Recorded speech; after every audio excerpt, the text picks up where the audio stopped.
Thank you so much, ladies and gentlemen, for coming here. It's all looking very formal and very regal because it is a very regal location. But I've always felt that we've never had an opportunity to directly interact with the media, talk to some of the people. And so I asked Chintu if we could get together in one location, get everybody here together, and just casually sitting in a drawing room and talking. Talk about cinema, talk about our film, talk about other things that we've done together, many other films. So my first question really is that how many people in the audience above the age of 65? 1, 2, 3, 4. How many above 76? Nice to know that.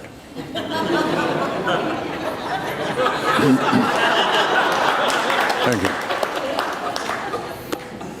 तो कहने का तात्पर्य ये है कि ये जो हम लोग बैठे हैं 65 साल के और 76 उम्र के, ये तकरीबन 4 या 5 दशक से हम लोग फिल्मों में काम करते आ रहे हैं। और इसे मैं अपना और मैं उम्मीद करता हूँ कि चिंटू जी आपको भी ये बड़ा सौभाग्य मानते होंगे आप कि हमें we've had an opportunity to work through 4 or 5 generations or 5 decades of Indian cinema and still have an opportunity to be together and talk to you today about our upcoming film and some of the films that we've done in the past as well. So, Chintu, I'll just start with you and say, it's very difficult to ask you, what prompted you to join movies, because you come from the most important family and the most, their dedication, their history of cinema is, well, world-renowned. What was it that prompted you to come into films? Well, first of all, I've been told, Mujib, that when I was little, or perhaps before that, there was a shot I had to give for Shri 420. Right. And my elder brother and my elder sister were also in the shot. And the shot was just walking by, but in rain. और जब वो shot देता था मैं और वो बारिश rehearsal होती तो मैं रोने लगता था। तो रोने लगता तो शॉट कभी होता नहीं था। तो फिल्म श्री 420 का वो दृश्य था और फिर वहाँ नरगिस जी ने मुझे उस वक्त मुझे ब्राइब में कहा कि मैं तुम्हें चॉकलेट दूंगी अगर तुम अपने आँख खोल के रखोगे और रोओगे नहीं शॉट में। So I took up that bribe and I kept my eyes wide open only for the chocolate and I gave that shot. So that was my first shot ever that I did in my life in films. कि एक दिन हम खाना खा रहे थे और मेरे पिताजी ने मेरी माताजी से पूछा कि वो मेरा नाम जोकर बना रहे थे। तो उन्होंने मुझसे कहा, उन्होंने मम्मी से कहा कि कृष्णा मैं चाहता हूँ कि मैं चिंटू को मेरा नाम जोकर मैं अपना बचपना का पार्ट दूँ। तो मेरा क्लोजअप 100 कहा कि भाई मुझसे कहा जा रहा है कि मैं फिल्म में काम करूँगा। तो मैंने वहाँ किसी के सामने रिएक्शन तो नहीं दिया, मैं अपना खाना खाते रहा। तो मम्मी और पापा के बीच में बात हो रही थी कि देखिए वो उसके स्कूल में should not be hindering him in his school and his classes. वो दूसरी बात है कि it hardly made any difference when I was in school. But we solved it out, and in that due course, I finished my meal. I kept away my plate. I went back to my room, and on my study table, I opened a drawer and took out a foolscap sheet, and there and then I started practicing my autograph. मेरे दादाजी ने यहाँ बहुत से place किए हैं और आपको बताने में मुझे बड़ी खुशी हो रही है। I checked this with my mother in the evening before I disclose this to you, that my grandfather Prithviraj Kapoor became grandfather right here on the stage, and whilst doing his play Diwar, he came out of his character and he said, I am very happy to tell you that I've become a grandfather. My son Raj Kapoor has given birth to a son. Yeah. This is the place. तो यहाँ पर आज बैठ करके हमें बहुत ही अच्छा लग रहा है और आप लोगों से बातचीत करके। ये जो 4 दशक हैं Chintu, how do you feel about it? I mean, how do you feel these 44 years. We've started working. Chintu was telling me 44 years back. 44 years we started working. Our first film was Kabhi Kabhi together. Yeah, but 44 years, and I just thought that maybe we'll just share some notes about what it was like working in the 70s right now up to 2018. मेरे ख्याल से sir ये बोलना बहुत ज़रूरी है audiences को कि उस वक्त 70s में हमारी ऑडियंसेस जो थी वेरी फॉरगिविंग ऑडियंस थी, एक इनोसेंट ऑडियंस थी, वेरी फॉरगिविंग ऑडियंस। बिकॉज हम सब एक्टर्स जो थे, हम सब जितने तमाम एक्टर्स जो थे, कभी भी किसी वक्त उनके पास मिनिमम 3 पिक्चरें तो डेफिनेटली लॉस्ट एंड फाउंड में बेस्ड होती थी, और बाकी होती थी rich boy and poor girl या poor boy and rich girl. There was no other theme. ये जब ज़्यादा पिक्चरें होने लगी, और इसके एक दोषी मैं हमारे प्रिय मित्र शशि जी को भी कहूँगा, उनके कम से कम 20-25 फिल्में एक साथ चलती थी, और वो हर जगह जा करके 2-2 घंटा इधर 2-2 घंटा उधर, फिर किसी और स्टूडियो में। मेरे पिता फिर उनको टैक्सी बुलाते थे। क्या बात कर रहे हैं? And when we are giving a shot after we've rehearsed, the artist, and for people like me who are newcomers, it was frightening because we had to get it right in the first take. You never had an opportunity for a second take, क्योंकि उसमें film जो है वो ज़ाया होगी, और director जो था वो आपको कभी अपॉर्चुनिटी देता नहीं था, और अगर आपने 1-2 बार गलती कर दी तो शायद आपको फिल्म से निकाल देंगे। तो इस डर के मारे, नहीं सीरियसली, इस डर के मारे हम लोग ये प्रिपेयर करते थे कि ये एक ही टेक में करना है। और वो एक आदत सी बन गई है चिंटू, कि जब हम लोग काम करते थे, अभी भी the moment we start our dialogue and we feel कि यार शायद हम भूल रहे हैं, it's going wrong, cut cut cut cut cut, ताकि वो फिल्म बच जाए। फिर साहब ऐसा हुआ कि आजकल की मॉडर्न जनरेशन के साथ हमें काम करने का सौभाग्य मिला। नाम नहीं लूँगा किसके साथ, लेकिन एक फिल्म में काम कर रहा था, वो ऐसे ही हुआ तो मैं डायलॉग बोलना शुरू किया, मुझे लगा कि मैं डायलॉग भूल रहा हूँ, कट कट कट कट। तो वो जो नौजवान डायरेक्टर था वो मेरे पास आया, mister Bachchan can I speak to you for 2 minutes? I said yes, और अलग ले गया। Sir, you will not say cut, I will say cut.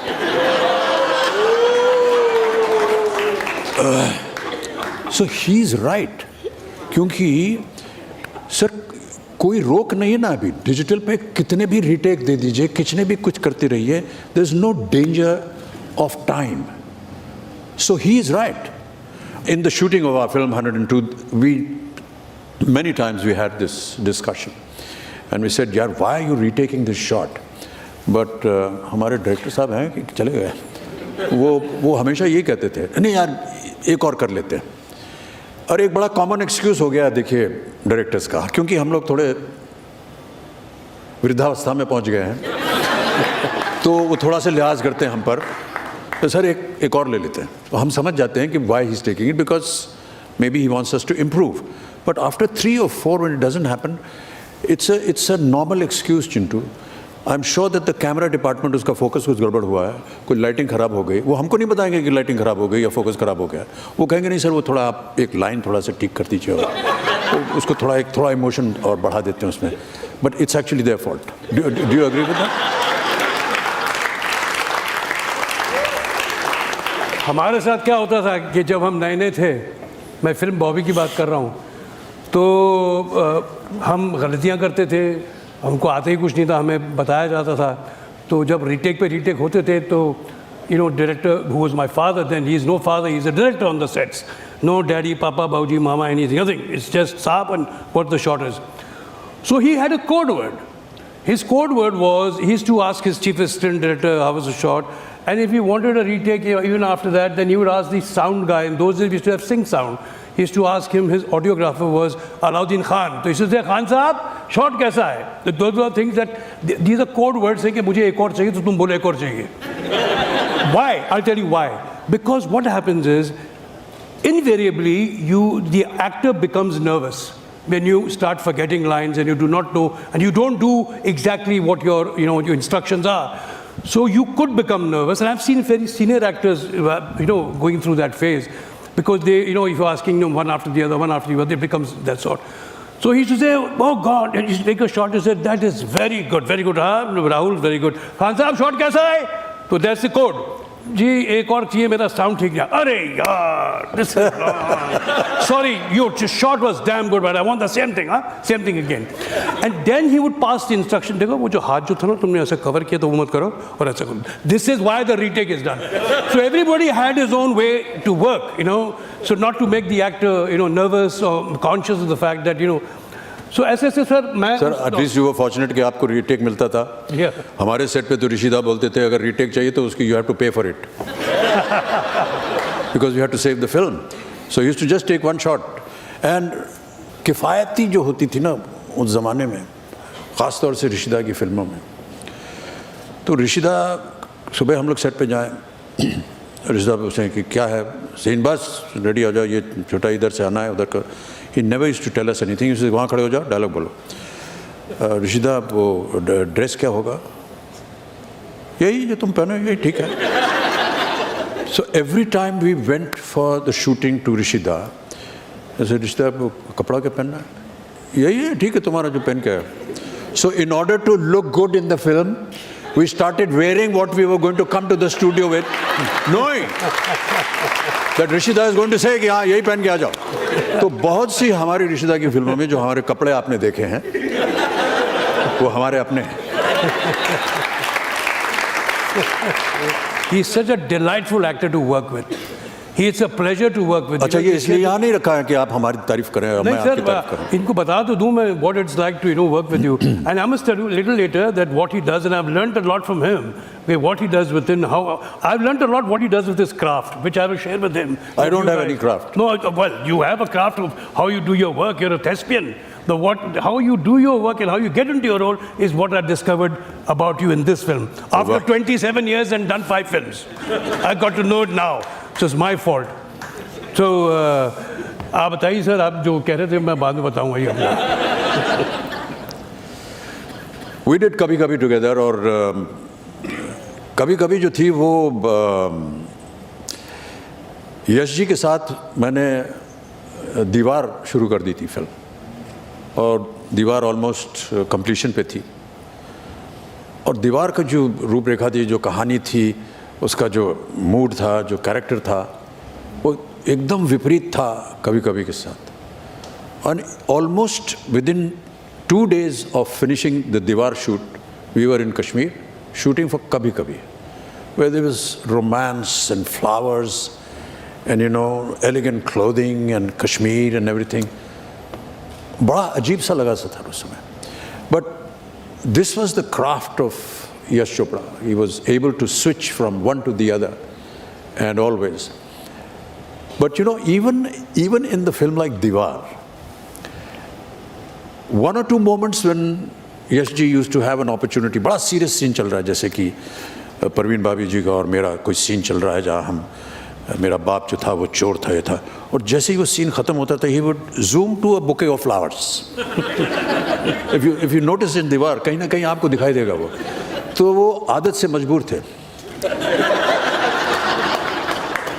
उनको फूल पौधे, मिठास, शायरी, ये सब बहुत पसंद था. But it was a wonderful experience. We spent many days in Srinagar and Kashmir, and I was working with Chintu ji for the first time. Or I would like to, before you proceed, I'd like to tell the audience how I met you and where I met you the first time. जी जी, मैं बताऊं? मैं भी जानना चाहूँगा. आप शायद भूल रहे हैं, मेरी दोस्ती बहुत थी इंदिरा राज आनंद साहब के बेटों के साथ, और इंदिरा राज आनंद राइटर थे, उनकी बड़ी दोस्ती थी ख्वाजा अहमद अब्बास साहब से, द राइटर, फेमस राइटर. ये उस वक्त I think he was auditioning for the film Saat Hindustani. तो I used to come to Tinnu Anand and Bittu Anand you have. तो मैं वो घर में आता था, बिकॉज मेरे दोस्त थे, मित्र थे, तो हम बैठे रहते थे. और मैंने एक दिन देखा a young man, handsome man, very lanky, चौखट मारे हुए ज़मीन पे बैठे हुए. ये कोई अपना रिटन टेस्ट दे रहे थे अब्बास साहब के सामने. ये कोई रिटन टेस्ट दे रहे थे, आपको याद आएगा, सोचिए. And I don't know what it was happening, and then there was a kind of a written test, and that was the first time I actually saw you. Sorry, we were not introduced. Yes, ऐसा हुआ था sir. बिल्कुल सही है sir, क्योंकि अब्बास साहब चाह रहे थे कि बहुत से जो शब्द थे, डायलॉग्स, वो मुझे मालूम नहीं थे। और मैं आज भी बता रहा हूँ सर कि ज़िंदगी में पहली बार मैंने शब्द जायका सीखा। टेस्ट, जायका, खाने का जायका क्या होता है, वो शब्द उस दिन जिनकी, और जब से इनके मुंह पे जायका लग गया है, he's left everybody bloody behind. That's why he's Amitabh Bachchan. RK studios याद है जी, जब आप ट्रेनिंग कर रहे थे बॉबी के लिए, आशा चंद्रा के, जी आरके स्टूडियो में राज जी का जो मेकअप रूम था, वो सबसे बड़ा, बहुत ही huge room at the end of the corridor होता था। और वहाँ पर चिंटू और जो इनके ट्रेनर थे, आशा चंद्रा, हाँ, वो डिम्पल और शशिकरण, जी yeah, I used to go and peep, and I used to see him training there for the film Bobby. But wonderful memories. And then we worked together in Amar Akbar Anthony. और अभी हमने एक यहाँ पर promo shoot किया आपके यहाँ आने से पहले, जैसा कि उमेश जी भी कह रहे थे और चिंटू भी कह रहे थे कि ये यही थिएटर है जहाँ पर अमर अकबर एंथनी चली थी 25 हफ्ते। और चिंटू ने बताया कि अमर अकबर एंथनी 25 हफ्ते चली 25 थिएटर में, मुंबई सिटी के एक शहर में 25 थिएटर 25 हफ्ते। क्या ज़माना था वो। आजकल तो 25 शो नहीं चलती है, 25 शो नहीं चलते हैं, 25 दिन नहीं चलते हैं। And not very many have this a journey like us, touch wood. We've been working since 44 years. And भगवान चाहे तो हम अगले 44 साल भी आगे काम करें।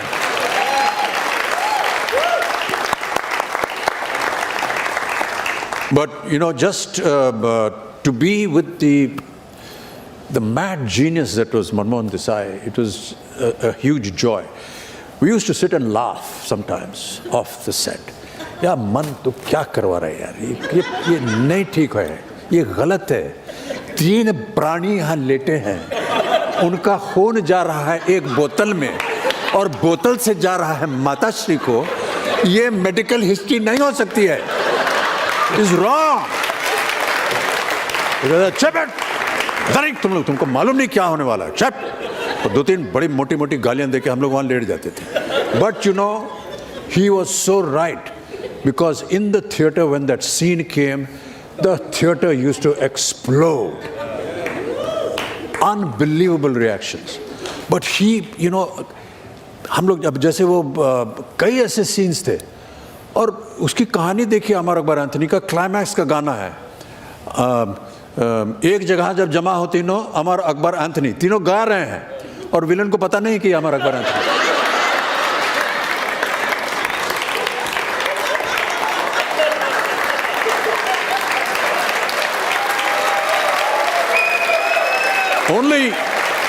Only Manmohan Desai could have pulled that off. एक और मैं आपको बताता हूँ, हमारी फिल्म अमर अकबर एंथनी में फिर से देखिएगा अगर आपको मौका मिले। साहब, एक फाइट सीन होता है विनोद खन्ना और मीरा, जहाँ वो मुझे पीटते हैं और पीटने के बाद मैं जेल में फेंका जाता हूँ या कहीं लॉकअप में। तो जहाँ जहाँ हमको लगा था चेहरे पे, तो उसने कहा यार मेकअप कर लो, कहाँ कहाँ चोट लगी। तो एक घाव यहाँ था और एक जरा आँख के नीचे था, तो वो थोड़ा मेकअप वाले ने लगा दिया। उसके बाद 4 सीन हुए हैं देवी और सज्जनों। ये मेकअप जो है घाव का, ये पूरे चेहरे पर घुमा है, कभी यहाँ लग गया है, कभी यहाँ पहुँच गया है, कभी यहाँ पहुँच गया। There is no effort to maintain continuity. Then we worked in Coolie together and sir, Coolie तो लैंडमार्क फिल्म आपके लिए है। सर वो मार्क हो गया, लेकिन You know that, can I tell them about that incident? हाँ, जिस दिन the fatal shot, that near about fatal shot, उस दिन हमें 2 बजे की शिफ्ट में हमें बुलाया था। तो अमित जी ने बोल रहे थे कि तुम मेरे साथ चलना। So we both sat in the car, we both went to the studio, and Amit ji was wearing shorts those days, sexy shorts and all that. I remember that very well. And वो उस दौर में बैंगलोर में every day used to wear shorts and come for the shoot. So that day the first shot was mine, whereas the second shot was being lit up, which was a longer shot, was a shot between Amit ji and Puneet. पहला ये shot किया था कि मुझे एक height से jump करना था गोगा कपूर पे, दैट वाज ऑल। तो the boxes were kept there, उसके ऊपर तारपुलिन लगाया गया था। Tarpaulin is actually to box the boxes, you know, tightly. तो जंप करना था मैंने, तो ऊपर लाइटिंग वाइटिंग हो गई थी, हाई स्पीड में शॉट था, तो मैंने देखा कि अमित जी वहाँ आए और उन्होंने देखा बॉक्सेस पे और मुझे ऊपर देखा, तो मैंने उनसे पूछा क्या हुआ, तो he looked at me and he said nothing because the shot was going to happen and what is he going to tell me. मुझे कहीं किसी असिस्टेंट ने कान में बोल दिया यार जंप नहीं करना, डाइव मारना। You know, so you at the spur of the moment you change your mind and you do something which you were instructed to do and you do something else. तो मैंने जो leap ली वो जो banister था, banister से I leapt towards Goga's hand and I went there and I landed on the box. In that process I scratched my whole face because of the abrasion, the friction of the that tarpaulin. And we all got it. And that is where he came and told me कि अगर तुम्हें बहुत शौक है अपने stunts करने का, then you must know and how these the boxes are kept and everything. He really fired me. He said it was your fault. And I was going to tell you, then I said, अभी मैं क्या बीच में बोलूँ, shot ready है. And you were supposed to jump. Why did you dive? So he was right. I was wrong, and that happened. I had bruised my cheek and my forehead. The next shot was the shot between him and Puneet, and the shot started off and it was a fantastic take. I think it was the first take, okay. Everybody was clapping and I remember him, you know, he was trying to ape Pran Sahab. Just Pran Sahab, whenever you know, he did that, so Pran Sahab had a certain way of saying thank you. So he did the same thing because I was seeing that. And then all of a sudden everybody is happy and you see Amit ji has just disappeared. खैर हम जाके कहीं बैठे तो my makeup man came and told me कि sir Amit ji को कुछ लग गई मेरे ख्याल में, वो देखो गार्डन में लेटे हुए हैं। तो ऐसे लेटे हुए क्या, ऐसे लेटे हुए हैं। आई सॉ दे ये कुछ ही was somewhere in pain, what I didn't know. By the time you know Prayagraj and Manmohan ji and everybody got to know and we all went there. तो he said that you know कुछ नहीं यार, जैसे लगा है जो भी है, जैसे हो गया, go on carry on. Actually that is how the shot actually took place. It was a perfect take. He didn't complain at that spur of the moment. He didn't give up the shot. He didn't, you know, stop the shot and say, painful. So that was the actor within him that did not give up. However, so much that he was in so much of pain. Sir, इसके पीछे एक और कहानी है. We had been working in Coolie for many days at a stretch. कई दिनों से बेंगलोर में सुबह 7-8 बजे से लेकर रात 10-11 बज जाते थे और यूनिट जो था वो थक गया था, बहुत मुश्किल में था। और वो कह रहा था सर यू नो मंजी को बोलिए यार, अभी एक साथ लगातार चले जा रहे हैं, यूनिट को ब्रेक नहीं मिला है, crew needs a break, this that. तो मैंने कहा यार अभी बोलना ज़रा अजीब लगेगा बट करते जाओ, काम देखते हैं। तो जो ये बता रहे हैं, जब ये शॉट हुआ और मुझे दर्द शुरू हुआ, so I just went outside and I lay down on the grass. 2-4 unit वाले आए हमारे पास, कहे साहब बहुत बढ़िया एक्टिंग कर रहे हैं, ऐसे करीब पैकअप हो जाएगा। तो they thought that I am heard them कि ब्रेक नहीं मिला है कई महीनों से, तो ये ब्रेक करने के लिए ये एक्टिंग कर रहा है यहाँ पर, ये अब हमको ब्रेक मिल जाएगा तो हमको एक दिन की छुट्टी मिल जाएगी। But of course that was another story. But nobody knew what was going to become of that. Yeah. मैंने अपनी तरफ से इनको शाम को आइडेक्स भेजा था जैसे कि आइडेक्स ने कुछ करना था इनको। क्लाइमैक्स का गाना होता है, जैसे मनमोहन देसाई की हर पिक्चर में गाना होना चाहिए, extravagant set and this that. तो ये बने थे matador with Hema ji and I was a Charlie Chaplin and Mr. Shatrughan Sinha. I was playing a Cossack dancer. Excuse me, Cossack dancer. Shatrughan Sinha was playing a dancer with Reena Roy being his Zarina or whatever.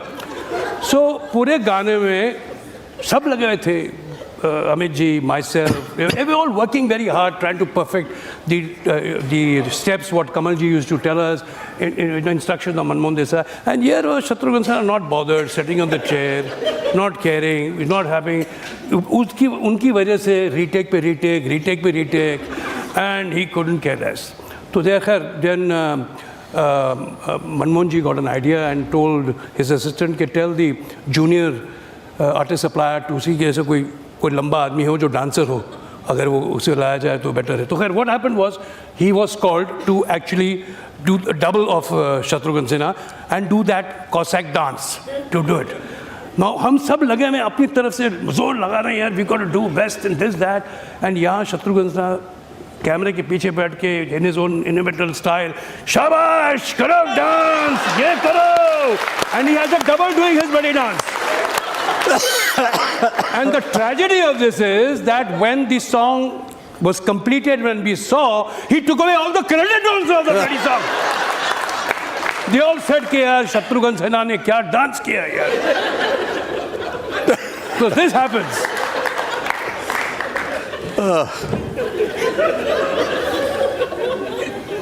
But they were good times.